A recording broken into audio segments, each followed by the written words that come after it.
Nah, di sini ada semacam arca trimuka atau tiga muka ya yang di sini, dan cita rasanya peradaban sangat kuno ya, sekitar kemungkinan abad ke-10 atau ke-11 ya, peninggalan Empu Sendok. Masyarakat ini senantiasa menghargai leluhurnya, senantiasa melestarikan peninggalan-peninggalan masa lalu, sejarah asal-usul, sejarah cikal bakal. Ini merupakan sesuatu yang memang patut disyukuri. Karena apa? Karena kita sebagai generasi muda ini tinggal melanjutkan jalan yang sudah diratakan oleh para leluhur. Bagaimana kemudian leluhur itu merubah hutan menjadi kerajaan, merubah rawa-rawa menjadi sawah, merubah jurang dan tebing menjadi jalan yang sudah rata. Guys, jangan lupa like, subscribe, dan komen ya kan.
Memang peradaban Hindu-Buddha ya di Nusantara ini memang lebih dari 1500 tahun.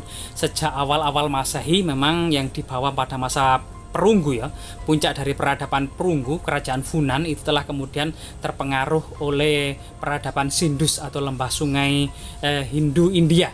Nah, di sini kemudian peranan kemudian para pendeta India yang menyebarkan agama Hindu maupun Buddha ke Nusantara ini cukup terlihat sekali, terutama di Funan dan Sriwijaya pada awal-awal Masehi ya. Kemudian pada abad ke-6 ke-7 mulai merambah ke Jawa, sehingga kemudian pada abad ke-8 maupun ke-9 di Jawa Tengah ini merupakan puncak dari peradaban Hindu-Buddha ya pada masa Mataram kuno, dengan tinggalan monumental yang sangat luar biasa sekali seperti Candi Borobudur, Candi Prambanan, Candi Plaosan, Candi Sewu, dan candi yang sangat banyak sekali.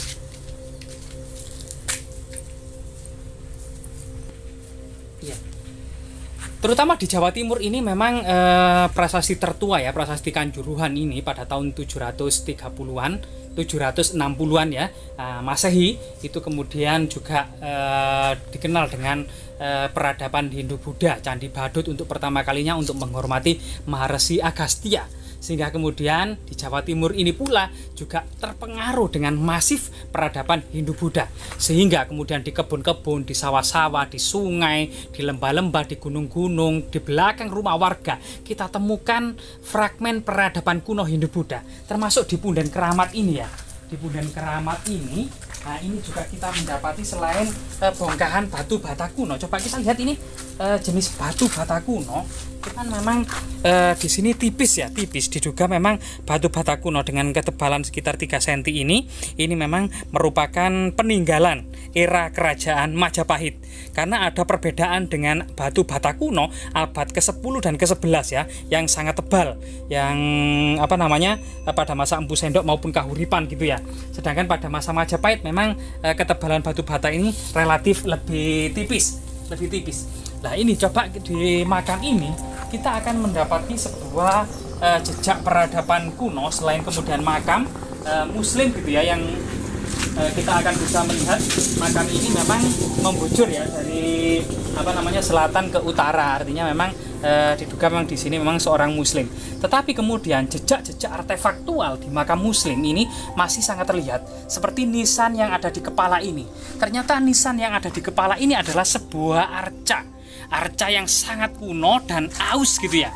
Arcanya ini berkepala 3, diduga memang arca Brahma Trimuka ya, atau Trimuka, atau Brahma berkepala 3 gitu ya. Jadi Mbah nuwun sewu Mbah, permisi Mbah. Mbah nuwun sewu, permisi Mbah. Coba kita lihat, ini ada sebuah fragmen yang terputus. Mungkin ini potongan bagian tubuhnya atau yang lain ya. Jadi di sini ada sebuah fragmen arca. Tadi di sini itu ada lapi arca atau sandaran arca ya. Lapi arca, ini bagian belakang yang disandarkan. Di sini ada semacam arca trimuka atau 3 muka ya yang di sini, dan cita rasanya peradaban sangat kuno ya, sekitar kemungkinan abad ke-10 atau ke-11 ya, peninggalan Empu Sendok. Karena memang di dekat lokasi ini masih satu desa, memang ada sebuah candi namanya Candi Pundong. Candi Pundong ya, candi namanya Candi Pundong. Itu memang batu batanya itu memang ketebalannya itu diduga era kerajaan kuno, era kerajaan Empu Sindok abad ke-10. Bahkan sekitar 1 kilometer di selatan dari desa Pundong ini gitu ya, 1 kilometer dari desa Pundong, di selatan desa Pundong ini merupakan desa Watugalo. Nah, desa Watugalo ini dalam prasasti-prasasti Raja Empu Sindok gitu ya, Raja Empu Sendok ini ternyata pernah menjadi istana dari Raja Empu Sendok. Prasasti-prasasti Empu tahun 929 Masehi, masa Empu Sendok awal-awal memindahkan pusat pemerintahan dari Jawa Tengah Mataram kuno ke Jawa Timur ini waktu itu istananya Makadatuan I Tamlang atau Tembelang sekarang yang ada di Jombang ya. Saat ini juga kita berada di Jombang, di Desa Pundung, Kecamatan Diwek, Kabupaten Jombang, Jawa Timur. Nah, di sebelah kita itu adalah Desa Watugalo yang selama ini memang menduga prasasti Empu Sendok setelah tahun 929 ya. Ternyata Empu Sendok itu berpindah dari Makadatuan I Tambelang ke Makadatuan I Watugalo. Sampai saat ini pun sejarah yang ditulis bahwasanya Watugalo yang dimaksud adalah Megalo yang di tepi Sungai Brantas sana ya, Megalo. Memang beberapa interpretasi sejarah itu masih belum final ya, masih berupa kapital selekta.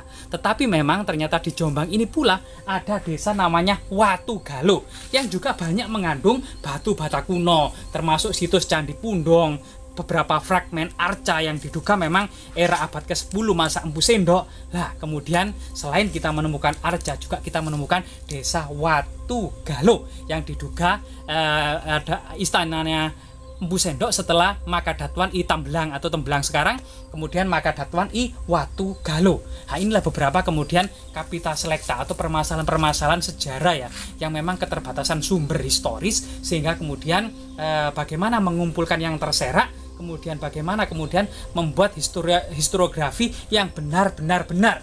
Karena memang sejarah kita tidak bisa dipungkiri di desa-desa terutama ya. Sejarah kita itu masih tercampur dengan legenda, pamali, mitos, dan kemudian cerita-cerita mistis gitu ya. Bagaimana kemudian ini menguraikan dan memilah-milah mana yang sejarah ilmiah, mana yang sejarah mistis gitu ya. Tetapi memang pada penulisan sejarah lokal ini memang tidak bisa dilepaskan dari sejarah mistis.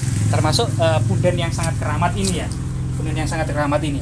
Selain kemudian arca yang ada di lokasi ini ya, termasuk batu bata era Majapahit ya, kemungkinan memang batu bata ini berbeda konteksnya atau memang sebuah situs yang berkesinambungan, yaitu situs ini dahulunya memang area ini ya, area yang dekat dengan Makadatuan I Watugalo itu atau istananya Raja Empu Sindok. Ini kemudian terus dilestarikan dalam sebuah situs bangunan suci masa Kahuripan, masa Kediri, Singosari, sampai masa Majapahit. Artinya memang peradaban Hindu Buddha yang saat ini itu memang berkembang mulai abad ke-10 dan terus dilestarikan sampai masa Majapahit ya, sekitar awal abad ke-16 Masehi. Semoga hal-hal seperti ini gitu ya, di bawah rimbunnya pohon-pohon Kamboja yang merupakan pohon-pohon kuno pada masa kuno gitu, pada masa kerajaan Majapahit. Memang di situs-situs keramat, di candi-candi itu banyak sekali ditanam aneka pohon Kamboja, kemudian nagasari, kemudian puring, andong. Kalau ini andong ya, puring yang jenis yang lain puring, ini banyak juga puring jenis seperti ini. Nah, kita menemukan jamur barat ini tidak sengaja ini. Nah, Memang ini salah satu jamur karena memang musim penghujan gitu ya. Musim penghujan banyak sekali kemudian jamur yang di area ini gitu ya. Di area ini memang banyak jamur. Semoga kemudian situs-situs seperti ini juga tetap lestari ya, bisa terawat. Artinya memang keunikan dari masyarakat Jombang ini, meskipun perubahan agama tidak bisa dipungkiri, masyarakat Jombang yang memang dikenal santri gitu ya, itu tetap melestarikan. Karena leluhur Jombang ini sama dengan leluhur Kabupaten Mojokerto, yaitu Majapahit. Sehingga kemudian di punden-punden keramat, di toko-toko, di makam-makam para wali, masih kita dapati linggayoni, masih kita dapati arca-arca yang masih dimuliakan, yang masih disekar dan masih dihormati oleh warga sekitar, meskipun perubahan agama itu terjadi. Sehingga kemudian ini sebuah kemudian tidak menjadikan kemudian perpaduan atau akulturasi ini kemudian menjadi percampuran, melainkan memang masyarakat ini senantiasa menghargai leluhurnya, senantiasa melestarikan peninggalan-peninggalan masa lalu, sejarah asal-usul, sejarah cikal bakal. Ini merupakan sesuatu yang memang patut disyukuri. Karena apa? Karena kita sebagai generasi muda ini tinggal melanjutkan jalan yang sudah diratakan oleh para leluhur.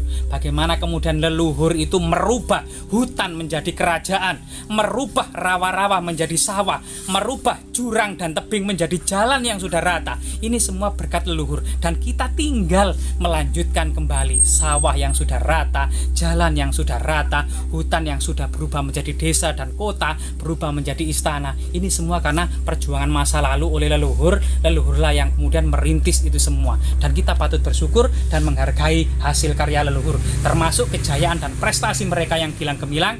Wajib kita lanjutkan kembali kejayaannya. Jasmira, jangan sekali-kali melupakan sejarah.